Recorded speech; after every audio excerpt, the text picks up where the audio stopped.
नमस्कार, मैं हूं श्वेता। बिहारी न्यूज में आपका स्वागत है। आज है 9 नवंबर, दिन रविवार। खबरों की ओर बढ़ने से पहले एक नजर डालते हैं आज की सुर्खियों पर। आज शाम 6 बजे से थम जाएगा दूसरे चरण का चुनाव प्रचार। 11 नवंबर को 20 जिलों की 122 सीटों पर होगा मतदान। सुरक्षा के लिए 3000 अपराधियों की निगरानी सूची जारी। दूसरे चरण के मतदान में सुरक्षा के कड़े इंतजाम। बिहार में 4 लाख पुलिस और 1650 केंद्रीय बल कंपनियां तैनात। 50,000 अपराधी गिरफ्तार। एडीआर रिपोर्ट में खुलासा। बिहार की 163 राजनीतिक पार्टियों ने नहीं दी ऑडिट रिपोर्ट। करोड़ों की कमाई पर उठे पारदर्शिता के सवाल। बिहार चुनाव के दौरान भारत नेपाल सीमा 3 दिन तक पूरी तरह रहेगा सील। एसएसबी और नेपाल पुलिस अलर्ट मोड पर। ट्रेन सेवा पर अस्थायी रूप से लगी रोक। पहले चरण में वोटिंग के साथ आचार संहिता उल्लंघन भी बना रिकॉर्ड। अब तक दर्ज हुए 428 मामले। सोशल मीडिया पर भी बढ़ी निगरानी। खेती की जमीन बेचते समय रखे ध्यान। शहरी कृषि भूमि पर देना होगा कैपिटल गेन टैक्स। ग्रामीण जमीन पर नहीं लगेगा कोई टैक्स। बारिश की मार में भारत ने ऑस्ट्रेलिया पर हासिल की जीत। अभिषेक शर्मा ने 13 गेंदों में बनाए 23 रन। शुभमन गिल ने 16 गेंदों में बनाए नाबाद 29 रन। तो ये थी आज की टॉप हेडलाइंस। अब नजर डालते हैं उन 25 बड़ी खबरों पर जो आपके लिए जानना है जरूरी। बीएसएससी स्पोर्ट्स ट्रेनर भर्ती में फीस जमा करने की आज अंतिम तिथि। बिहार स्टाफ सिलेक्शन कमीशन यानी कि बीएसएससी ने स्पोर्ट्स ट्रेनर के 379 पदों पर भर्ती के लिए परीक्षा शुल्क जमा करने की अंतिम तिथि आज तय की है, जबकि आवेदन फॉर्म भरने की आखिरी तारीख 11 नवंबर है। इच्छुक उम्मीदवार ऑनलाइन bssc.com/sportsbsc25/ पर आवेदन कर सकते हैं। पात्रता के लिए स्नातक की डिग्री के साथ खेल में तकनीकी योग्यता और राष्ट्रीय या अंतर्राष्ट्रीय स्तर पर प्रतिनिधित्व आवश्यक है। आयु सीमा 1 अगस्त 2025 के अनुसार सामान्य पुरुषों के लिए 21 से 37 वर्ष, महिलाओं के लिए 21 से 40 वर्ष और SC/ST के लिए 21 से 42 वर्ष है। चयन लिखित परीक्षा 150 अंक और इंटरव्यू 50 अंक से होगा। आज शाम से थम जाएगा बिहार विधानसभा चुनाव का प्रचार। बिहार विधानसभा चुनाव के दूसरे चरण के मतदान के लिए चुनाव प्रचार आज शाम 6 बजे से समाप्त हो जाएगा। 11 नवंबर को 20 जिलों की 122 सीटों पर मतदान होना है। पहले चरण की तरह ही दूसरे चरण में भी शांतिपूर्ण मतदान सुनिश्चित करने के लिए विशेष उपाय किए गए हैं। पुलिस मुख्यालय ने राज्य भर में करीब 3000 अपराधियों की सूची सभी जिलों को भेजी है और ऑनलाइन समीक्षा बैठक कर अधिकारियों को दिशा निर्देश दिए गए हैं। चुनाव से पहले और मतदान के दौरान गड़बड़ी करने वालों के खिलाफ तुरंत कार्रवाई की जाएगी। मतदाताओं से निर्भीक होकर वोट देने की अपील की गई। पटना में 14 LCD स्क्रीन पर दिखेगा हर राउंड का रिजल्ट। बिहार विधानसभा चुनाव 2025 के पहले चरण की मतगणना 14 नवंबर को पटना के एन कॉलेज में होगी, जहां 14 विधानसभा सीटों का फैसला रियल टाइम LCD स्क्रीन पर राउंड वाइज दिखाया जाएगा। कॉलेज को किले जैसी सुरक्षा में तब्दील कर दिया गया है। हर विधानसभा क्षेत्र के लिए अलग LCD स्क्रीन लगाई गई है और 24 घंटे CCTV मॉनिटरिंग चल रही। 3 स्तरीय सुरक्षा व्यवस्था में पैरामिलिट्री, बिहार पुलिस और कंपनी कमांडो तैनात रहेंगे। महिला सुरक्षा के लिए महिला पुलिसकर्मी और अलग काउंटर बनाए गए हैं। अफवाह फैलाने वालों पर प्रशासन ने FIR की चेतावनी दी है। बिहार में ठंड ने दी दस्तक। कोहरे के साथ तापमान में आई गिरावट। बिहार में मौसम ने करवट ले ली है। उत्तर और पूर्वी जिलों में सुबह कोहरे के साथ रात और सुबह के तापमान में 2 से 3 डिग्री सेल्सियस की गिरावट दर्ज की गई। पटना में हल्की ठंड और कोहरे के साथ अधिकतम तापमान 28 से 30 डिग्री सेल्सियस और न्यूनतम तापमान 16 से 18 डिग्री सेल्सियस तक रह सकता है। मौसम विभाग के अनुसार आने वाले दिनों में ठंड का असर और बढ़ेगा। दिन में हल्की धूप और नरम मौसम रहेगा, लेकिन शाम को ठंडी हवा का प्रभाव बढ़ सकता है। बिहार चुनाव के दौरान भारत नेपाल सीमा 3 दिन तक पूरी तरह रहेगा सील। बिहार विधानसभा चुनाव के दूसरे चरण को शांतिपूर्ण बनाने के लिए भारत नेपाल सीमा 8 से 11 नवंबर तक सील कर दी गई है। एसएसबी की 48वीं बटालियन ने आवागमन बंद करने और नेपाली ट्रेन सेवा 72 घंटे के लिए स्थगित करने की सूचना दी है। सीमा चौकियों पर जवानों की संख्या दोगुनी की गई है और पुलिस प्रशासन की संयुक्त टीमें 24 घंटे गश्त कर रही। ड्रोन निगरानी और वाहनों की जांच जारी है। नेपाल की पुलिस ने भी अलर्ट बढ़ाया है। यह कदम सीमावर्ती 7 जिलों में सुरक्षा मजबूत करेगा। चुनाव के बाद सीमा और ट्रेन सेवा पुनः सामान्य हो जाएगी। 21 विदेशी सैलानी गंगा पर कलाव पांडव क्रूज से करेंगे कोलकाता की यात्रा। पटना से आज कलाव पांडव क्रूज पर 21 विदेशी सैलानी कोलकाता के लिए रवाना होंगे। क्रूज जहाज महावीर घाट और भद्र घाट के बीच गंगा में रोका गया है। इन सैलानियों में अमेरिका के 11, ऑस्ट्रेलिया के 4, जर्मनी के 2 और स्विट्जरलैंड और रूस के एक पर्यटक शामिल हैं। यह क्रूज लगभग 950 किलोमीटर की यात्रा कर कोलकाता पहुंचेगा। 2 मंजिला क्रूज में 5 सितारा होटल जैसी सुविधाएं हैं, जिसमें स्वीट्स, जिम, स्पा, विभिन्न व्यंजन, गीत संगीत और मनोरंजन की भी सुविधा उपलब्ध है। यात्रा के दौरान सैलानियों को ऐतिहासिक और धार्मिक स्थलों का भ्रमण कराया जाएगा। पहले चरण में वोटिंग के साथ आचार संहिता उल्लंघन भी बना रिकॉर्ड। बिहार विधानसभा चुनाव 2025 के पहले चरण में रिकॉर्ड मतदान के साथ साथ आचार संहिता उल्लंघन का भी रिकॉर्ड बना है। 6 अक्टूबर से अब तक कुल 428 मामले दर्ज किए गए हैं, जिनमें दीघा में 9, दानापुर में 5 और मोकामा में और बाढ़ में 4 मामले शामिल है। सबसे अधिक केस जनसुराज के खिलाफ दर्ज हुए हैं। उल्लंघन में बिना अनुमति जुलूस, पोस्टर, बैनर, लाउडस्पीकर का अति प्रयोग और सोशल मीडिया पर भड़काऊ सामग्री शामिल है। प्रशासन ने सोशल मीडिया मॉनिटरिंग और मतदाता जागरूकता अभियान चलाया है। आयोग ने सभी उल्लंघनों की जांच और सख्त कार्रवाई का आश्वासन दिया है। दरभंगा के सुरेश झा का बॉलीवुड हॉलीवुड में धमाका, द ताज स्टोरी हो रही सुपरहिट। दरभंगा के सुरेश झा ने बॉलीवुड और हॉलीवुड में छा करके इतिहास रच दिया। उनका निर्देशन और क्रिएटिव योगदान फिल्म द ताज स्टोरी को सुपरहिट बना चुका है। यह फिल्म ताजमहल के ऐतिहासिक तथ्यों पर आधारित है और बड़े पर्दे पर इसे दिखाने की हिम्मत किसी ने नहीं की थी। स्क्रीनिंग रोक, दिल्ली हाई कोर्ट की याचिकाओं जैसी बाधाओं के बावजूद फिल्म 31 अक्टूबर को देश विदेश के 2500 सिनेमाघरों में रिलीज हुई। दर्शक और विशेषज्ञ दोनों ही इसके शोध, संवाद और प्रस्तुति की प्रशंसा कर रहे हैं। बिहार की मिट्टी की प्रतिभा और सुरेश झा की साहसिकता जग जाहिर हुई। बिहार की 163 पार्टियों ने नहीं सौंपी ऑडिट और दान रिपोर्ट। एडीआर की नई रिपोर्ट ने खुलासा किया है कि बिहार में पंजीकृत 184 दलों में से 163 पार्टियों ने वित्त वर्ष 2023-24 के लिए ना तो ऑडिट रिपोर्ट दी है और ना ही दान का ब्यौरा, यानी आधे से ज्यादा दलों की फंडिंग पर सवाल खड़े हैं। पिछले 5 सालों में इन दलों की कुल कमाई 11 करोड़ से अधिक रही, जबकि पारदर्शिता का स्तर बेहद कमजोर है। 2020 के विधानसभा चुनाव में इनमें से 195 दल उतरे थे, पर कोई खास सफलता नहीं मिली। एडीआर ने सिफारिश की है कि चुनाव आयोग गैर अनुपालन और निष्क्रिय पार्टियों पर सख्ती बढ़ाए। खेती की जमीन बेचने से पहले यह कर नियम जानना जरूरी। अगर आप खेती की जमीन बेच रहे हैं तो सावधान रहें, क्योंकि नए नियमों के अनुसार टैक्स देना पड़ सकता है।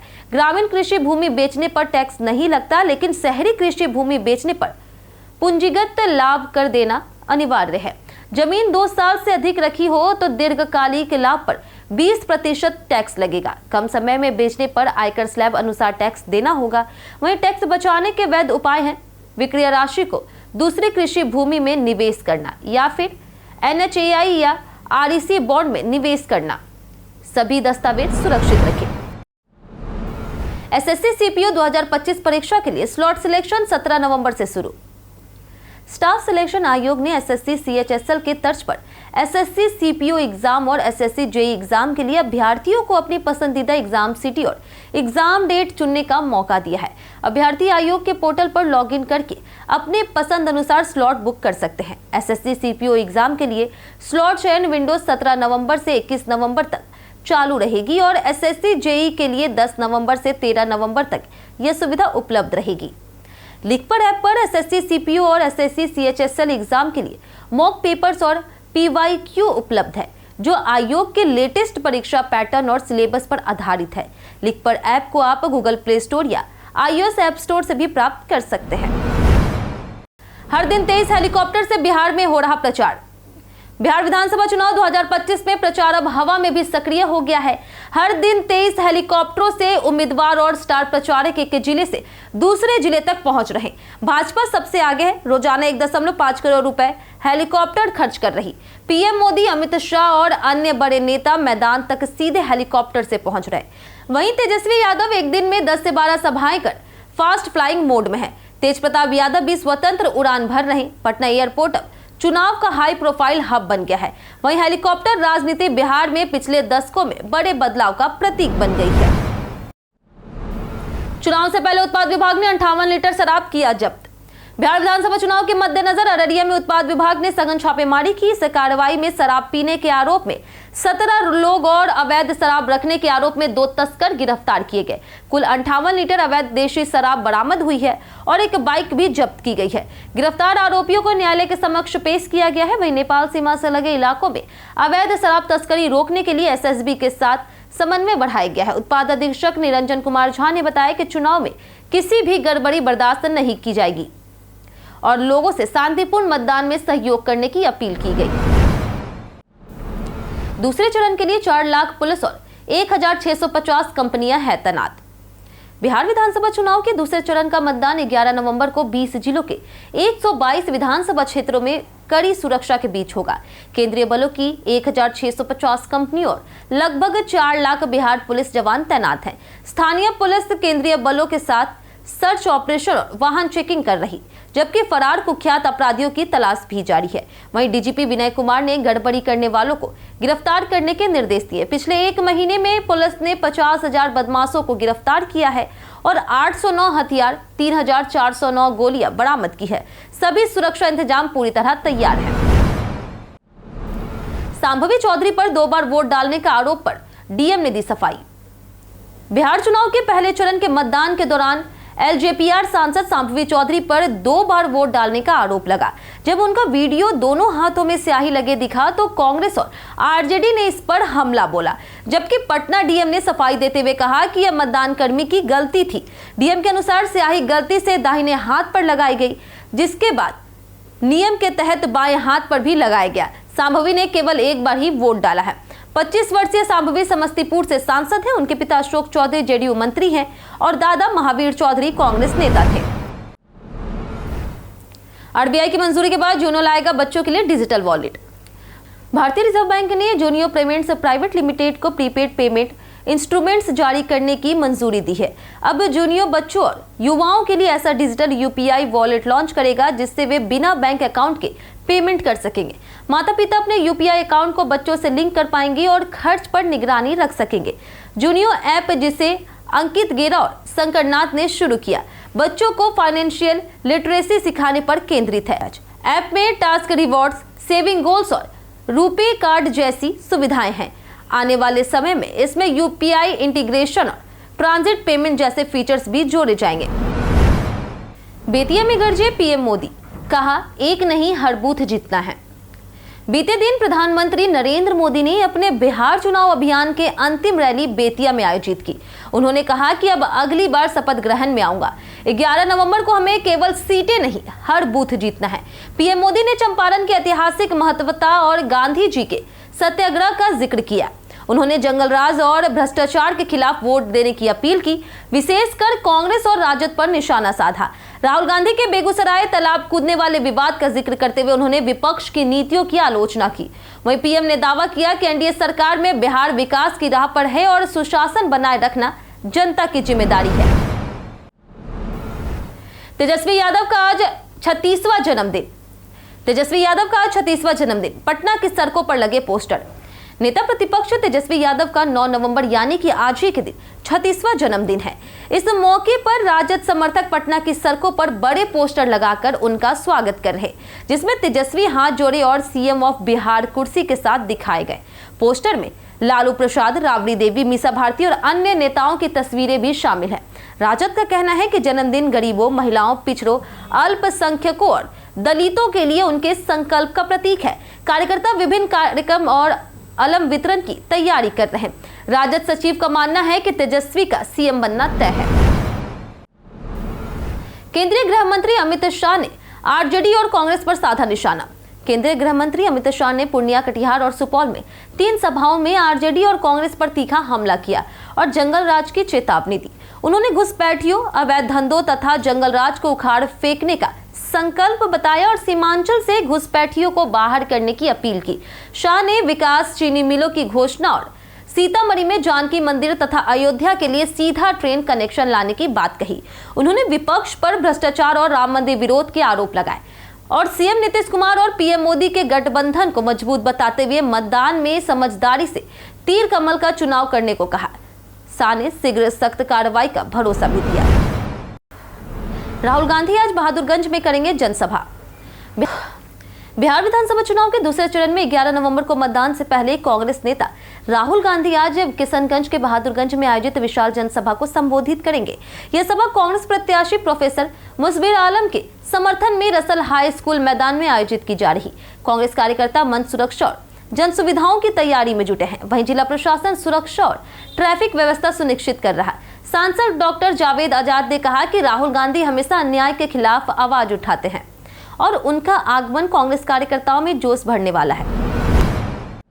पटना एयरपोर्ट पर खेसारी लाल ने छुए मनोज तिवारी के पैर। बिहार चुनाव के बीच पटना एयरपोर्ट पर भोजपुरी सुपरस्टार खेसारी लाल यादव और मनोज तिवारी की मुलाकात चर्चा में रही। आरजेडी प्रत्याशी खेसारी लाल ने बीजेपी नेता मनोज तिवारी के पैर छूकर आशीर्वाद लिया, जिसके बाद दोनों ने एक दूसरे को गले लगाया और मुस्कुराते हुए बातचीत की। मनोज तिवारी बोले कि राजनीति आ सकती है लेकिन संस्कार नहीं टूट सकते। यह दृश्य सोशल मीडिया पर वायरल हो गया। चुनावी प्रतिस्पर्धा के बावजूद इस मुलाकात ने यह संदेश दिया कि राजनीतिक मतभेदों से ऊपर इंसानियत और सम्मान कायम है। जनता ने इस दृश्य को बेहद पसंद किया। AISSEE 2026 के लिए आवेदन की आज अंतिम तिथि। ऑल इंडिया सैनिक स्कूल एंट्रेंस एग्जाम यानी कि AISSEE 2026 के लिए आवेदन की अंतिम तिथि आज है। इच्छुक विद्यार्थी exams.nta.nic.in/सैनिक स्कूल सोसाइटी पर आवेदन कर सकते हैं और 10 नवंबर तक फीस भर सकते हैं। आवेदन में सुधार 12 से 14 नवंबर तक होगा। परीक्षा 18 जनवरी 2026 को देश भर के 190 शहरों में पेन पेपर मोड में आयोजित होगी। कक्षा 6 के लिए उम्र 10 से 12 वर्ष और कक्षा 9 के लिए 13 से 15 वर्ष होनी चाहिए। आवेदन शुल्क सामान्य वर्ग के लिए 850 रुपए और SC/ST के लिए 700 रुपए है। वहीं परीक्षा में 50% प्रश्न मैथ से होंगे और न्यूनतम 40% अंक जरूरी है। बारिश की मार में भारत ने ऑस्ट्रेलिया पर हासिल की जीत। भारत और ऑस्ट्रेलिया के बीच 5वां और अंतिम T20 मैच बारिश के कारण रद्द हो गया। शनिवार को ब्रिस्बेन के गाबा स्टेडियम में ऑस्ट्रेलिया ने टॉस जीतकर भारत को पहले बल्लेबाजी का न्योता दिया। भारतीय पारी में केवल 4.5 ओवर ही खेले जा सके, तब भारत का स्कोर 52 था। सलामी बल्लेबाज अभिषेक शर्मा ने 13 गेंदों में 23 रन जबकि शुभमन गिल ने 16 गेंदों में नाबाद 29 रन बनाए। मैच शुरू होने के बाद मौसम ने खेल रोक दिया और आगे खेल नहीं हुआ। बावजूद इसके टीम इंडिया ने सूर्य कुमार यादव की कप्तानी में 2-1 से श्रृंखला जीत हासिल की है। कई कारणों से दर्ज है भारत के इतिहास में आज की तारीख। 1904 में सुप्रसिद्ध वनस्पति विज्ञानी पंचानन माहेश्वरी का जन्म हुआ। 1914 में अभिनेत्री और आविष्कारक हेडी लामर जन्मी। 1936 में हिंदी कवि सुदामा पांडे धूमिल का जन्म हुआ। 1951 में अभिनेता तारिक खान। 1957 में भारत के भविष्य के मुख्य न्यायाधीश यूयू ललित का जन्म हुआ। 1962 में समाज सुधारक धोरो केशव कर्वे का निधन हुआ। वहीं 1980 में स्वतंत्रता सेनानी पूरनचंद जोशी का निधन और पायल रोहतगी का जन्म हुआ। वहीं 2003 में सामाजिक कार्यकर्ता पुष्पलता दास का निधन हुआ। आज ही के दिन राष्ट्रीय कानूनी सेवा दिवस और विश्व उर्दू दिवस भी मनाया जाता है। NCERT ने कक्षा 6 से 8 तक विज्ञान पढ़ाने वाले शिक्षकों के लिए 40 हफ्तों का ऑनलाइन डिप्लोमा कोर्स शुरू किया है। यह फ्लेक्सिबल प्रोग्राम DESM NCERT नई दिल्ली द्वारा ऑफर किया जा रहा। कोर्स में 40 इंटरेक्टिव मॉड्यूल और फाइनल एग्जाम शामिल है, जिन्हें 24 घंटे ऑनलाइन एक्सेस के साथ पूरा किया जा सकता है। फीस 2000 रुपए है और एनरोलमेंट 14 दिसंबर 2025 तक खुला रहेगा। कोर्स 15 दिसंबर से शुरू होगा। कोर्स का उद्देश्य टीचर्स की साइंटिफिक समझ, रिफ्लेक्टिव प्रैक्टिस, लेसन प्लानिंग और छात्रों में क्रिटिकल थिंकिंग और साइंटिफिक सोच बढ़ाना है। पूरा होने पर ई-सर्टिफिकेट भी मिलेगा। हम प्रतिदिन आपसे 5 ऐसे जरूरी सवाल उसके जवाब बताएंगे जो कि BPSC, बिहार पुलिस दरोगा समेत SSC जैसे अन्य प्रतियोगी परीक्षाओं में काम आएंगे। सवाल इतिहास, बिहार स्पेशल, विज्ञान, करंट अफेयर्स और भूगोल से रहेंगे।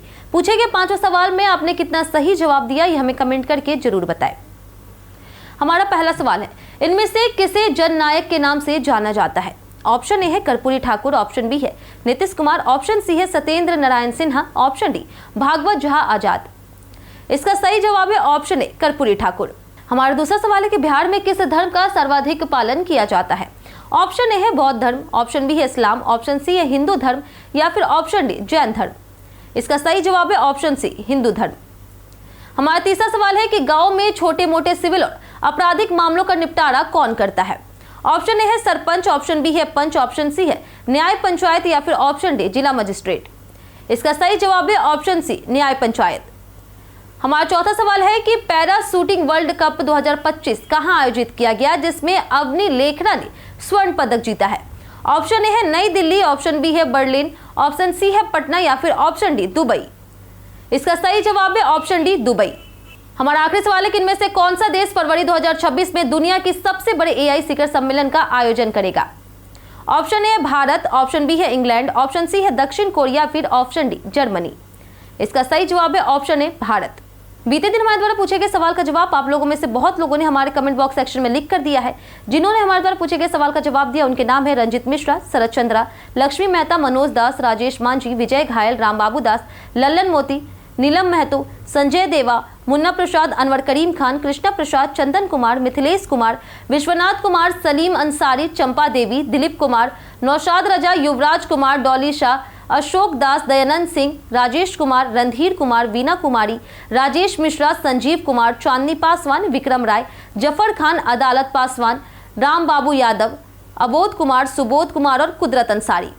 इसी के साथ बढ़ते हैं आज के सवाल की ओर। आज का सवाल है कि आपके इलाके में ठंड ने दस्तक दे दी है या नहीं। आप अपना जवाब हमें हमारे कमेंट सेक्शन में लिखकर जरूर बताएं। आज के लिए इतने। बिहार की तमाम खबरों के साथ बने रहने के लिए देखते रहे बिहारी न्यूज। और साथ ही अगर आप यूट्यूब चैनल पर देख रहे हैं तो चैनल को सब्सक्राइब करें और अगर आप फेसबुक पेज पर देख रहे हैं तो लाइक और फॉलो जरूर करें।